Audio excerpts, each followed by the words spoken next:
Very good afternoon to all our viewers today. We have with us Mr. Rahul Chopra, Director and Editor, New Zealand Sustainability and Policy Leaders Forum. He has worked with the government ministers, boards, CEOs, senior leaders, parliamentarians, and has gained a lot of experience in the space of strategy. He also holds governance positions with the Department of Conservation, the Life Cycle Association of New Zealand, and the Carbon and Energy Professionals of New Zealand. A very warm welcome to you, Rahul. Thank you, Harsha, and pleasure to talk to you and your viewers. Thank you. Rahul, you have been working in the climate change so arduously for more than a decade now. How has your journey been, and what did you wanted to change when you endeavored in this space? So, when I initially began to work in the public policy area, um, I wasn't entirely confident what shape or form my journey will take. Uh, there was progress, but the pace of this progress wasn't as good as I thought it should be. Having said that, there are multiple perspectives that need to be taken into account when you are trying to change behavior of one individual, um, one local community, one city, and one nation state or one country. And that often takes time. That's a long term process where you need to engage with, like I said earlier, multiple stakeholders, take into their multiple perspectives in your decision making process.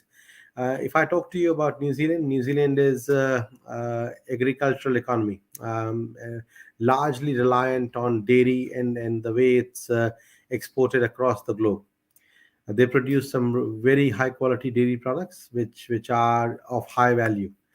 What that has also meant is um, forest cover has in the process of being adapted to dairy depleted in the country gradually, from 70 to 80% canopy of forest cover to the current state of about 30%.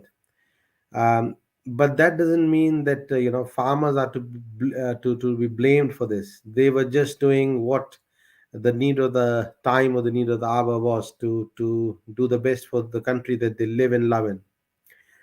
um, and Luckily, in many ways, COVID has been an eye opener, where the world of finance, the world of primary industries, and a number of other sectors started to take into account how our actions were contributing to climate change, and what are the effects that this is having on our lives in a daily way. Um, Recently, there was Cyclone Gabriella in New Zealand. It was 1 in 100 year event, and that has resulted in the uh, payouts being out of range for many insurance companies. So all these events for the past 3 years have put climate change, climate action, climate adaptation right in the center of government policy making in New Zealand. Not just government policy making, but financial decision making by the sector, by banks, by insurance organizations, etc. So the journey was slow, to answer your question, but where it stands at the moment, it's at an inflection point where, yeah, multiple sectors are starting to take very serious note of it. Yeah, and very good to see the developments actually in this space too, and glad to know that New Zealand is doing so much in this area. Now, what are the initiatives taken by the New Zealand government for climate change, ESG, and CSR? Are there any laws, or how are they addressing this challenge? So New Zealand is known for its light touch regulation. What do I mean by that? Government usually provides a framework for the private sector or organizations to create their own mechanisms to deal with issues. If I talk to you specifically about what's happening in the ESG space, we have the External Reporting Board, which sits in Wellington, and they have, much like what's happening in India, created or put together a framework based on the international standards of GRI and several other standards, and localized it to the needs of New Zealand organizations. So currently, 200 of the largest companies in New Zealand are now starting to report their carbon emissions. And this is mandated or legislated by law that they must report it. The idea is that when the 200 largest companies start to report, they will, of course, need data from their small and medium suppliers or small and medium stakeholders to report into it. Gradually, in the next 2, 3, or 4 years, this will mean that the climate adaptation, the climate action part starts to go right to the absolute small enterprise, which employs maybe 1 or 2 people even. And that's how New Zealand has started to create a roadmap towards calculating its carbon emissions and creating a roadmap to reduce its carbon emissions. That's very encouraging to see now. Also, as you are the board member of Carbon and Energy Professionals in New Zealand, what are your thoughts on carbon markets and its functioning in New Zealand? How do you see the veracity of this? So as I shared in my last response to you, New Zealand works on a light touch regulation framework. Oh, and it is also a market driven economy. It is consistently ranked in the top 5 countries in ease of doing business. What that means is, well, in comparison to many other nation states, you can quite easily open up a new company and start to operate it. And in case you want to close it down, that's equally quite a easy, pain free process. In terms of creating the emissions trading scheme as the policy to deal with the climate action and climate adaptation, uh, I mean, this policy was used again because we do not want to be too heavy handed on our industries and too heavy handed on the way they create that roadmap towards reducing their carbon emissions. Um, we allow the market forces to do what they do best. We put together a certain number of carbon units. These are put into the free market, and dependent on the demand and supply of these units, usually there's a equilibrium created where um, the price dictates how much you would like to pollute.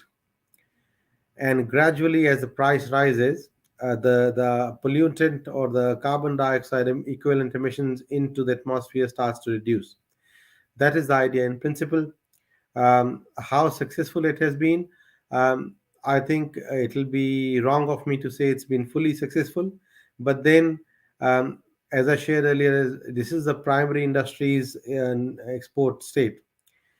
And in terms of our clean renewable energy sources, we produce about 80% of our energy from renewable sources. That is one very big factor that helps us keep our emissions down compared to many other countries. uh, can there be progress made? Of course, there's always room for improvement. There's always room to improve on whatever you're currently doing.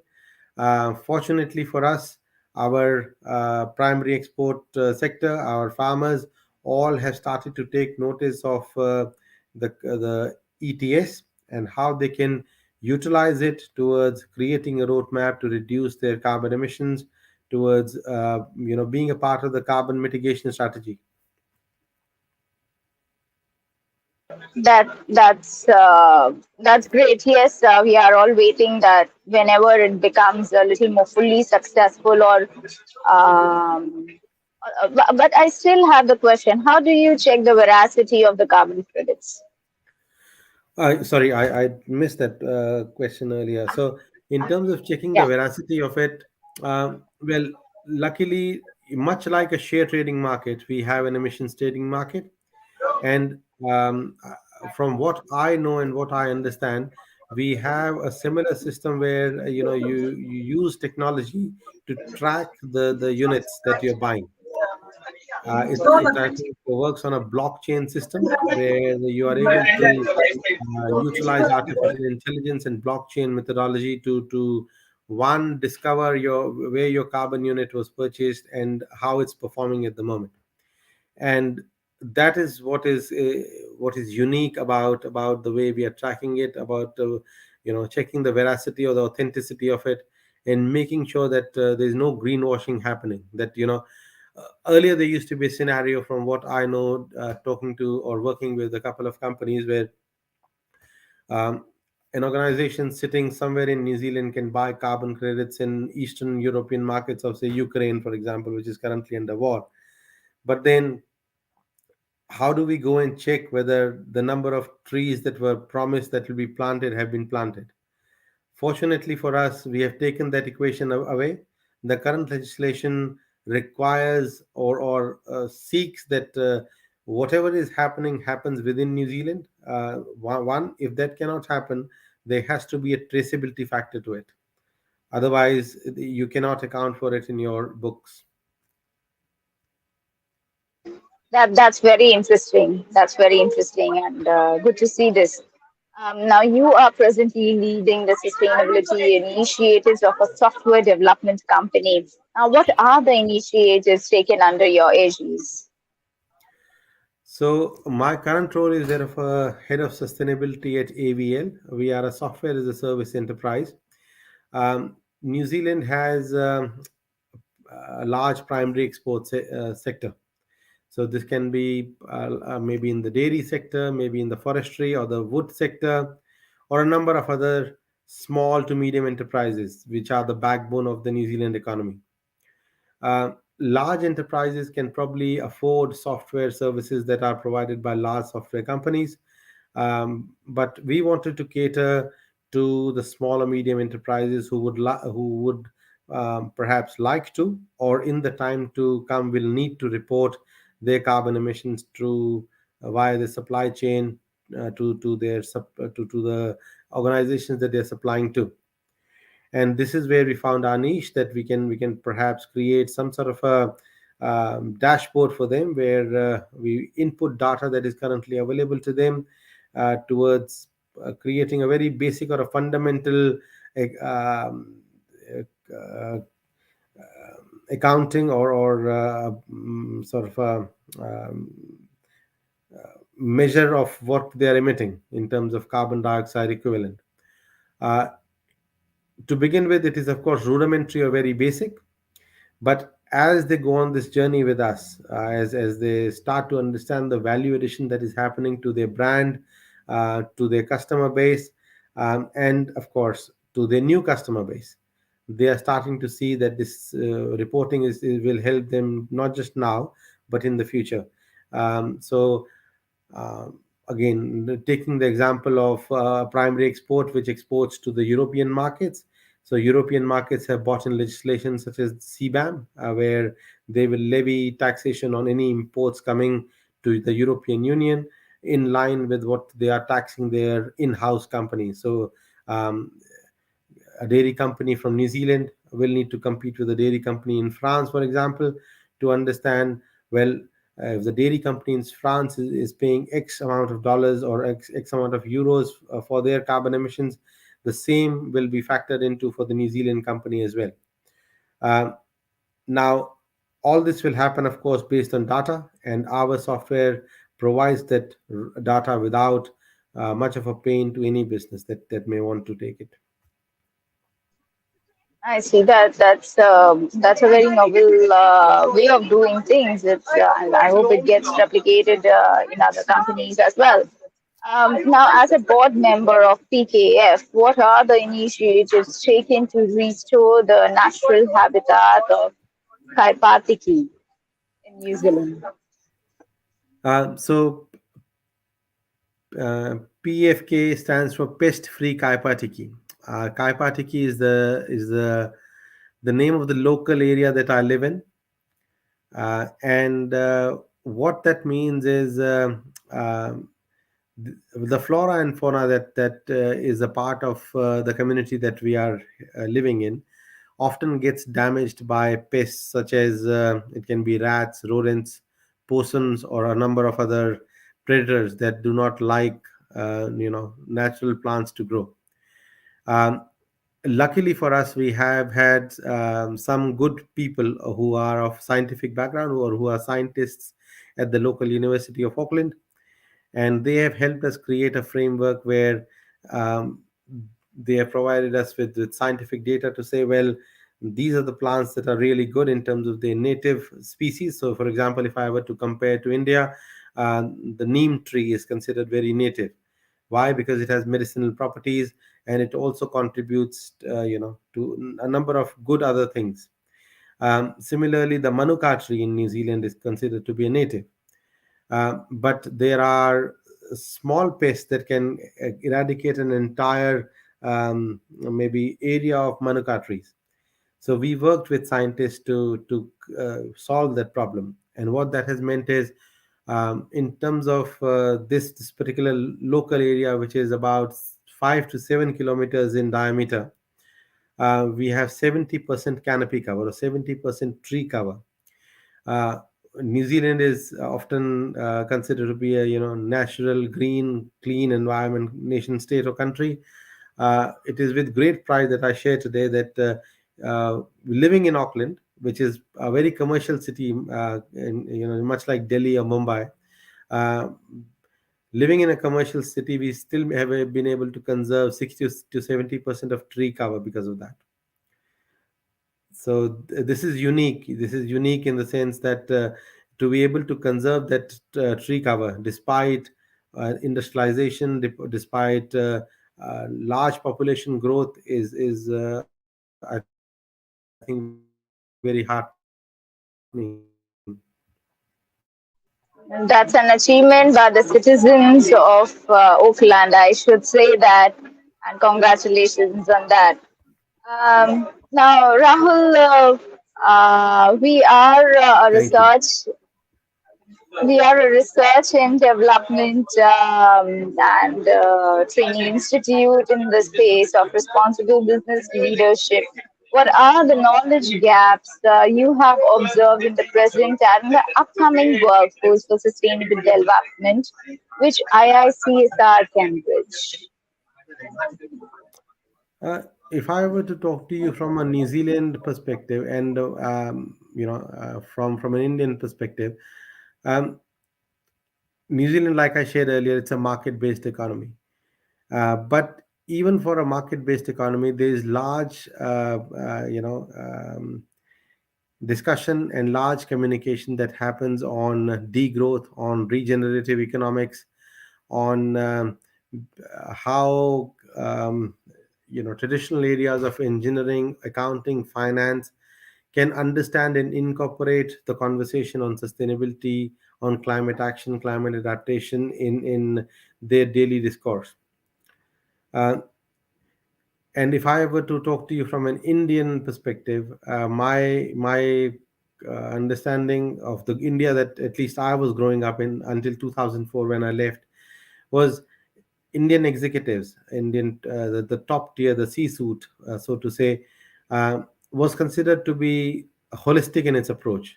Why? Because the pursuit of profit was there, but then it used to be nicely mixed with the pursuit for employee well-being, environmental well-being, community well-being, etc. Uh, well, unfortunately, what has happened in the past at least a decade is that focus has changed somewhat to the single or the sole pursuit of profit alone.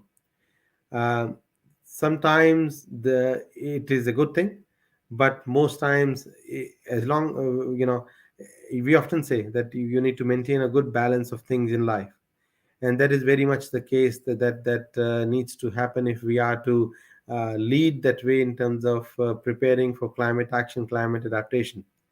Uh, Some people only think of climate adaptation as being environmental alone. But if I were to talk to you about the United Nations Sustainable Development Goals, they talk about a number of things, including uh, employee well-being, people well-being, community well-being, uh, partnerships and collaboration, etc., etc. Uh, and specifically for ISSR, from what I have read, I mean, um, having discussions like this is an excellent way to drive the message. Why? Because there are a number of people who have the technical capability to do it, but sometimes it takes a lot of time and effort to drive the message so that capability can be driven far and far, not just to a limited few. So keep doing what you're doing in terms of delivering the message, in terms of developing capability. Um, you'll be surprised to know that when I did my GRI certification, I did it with KPMG India. So I mean, the demand for these skills is starting to grow globally. Yeah, if you can harness that talent that you have within India to just put together a roadmap where you can market these skills internationally as well, please go for it. And if I can be of any assistance and collaboration, I'm welcome to that. Thank you. Thank you so much, Rahul.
Hello. Hello. Am Hi. I audible?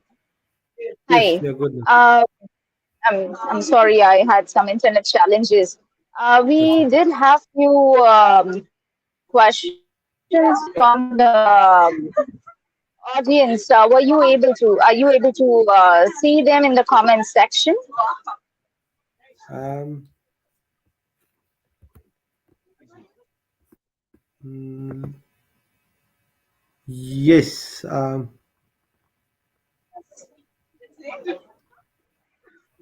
Would No, you like to address?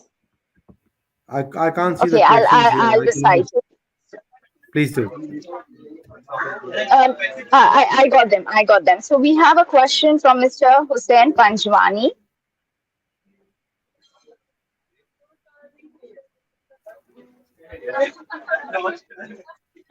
Sure.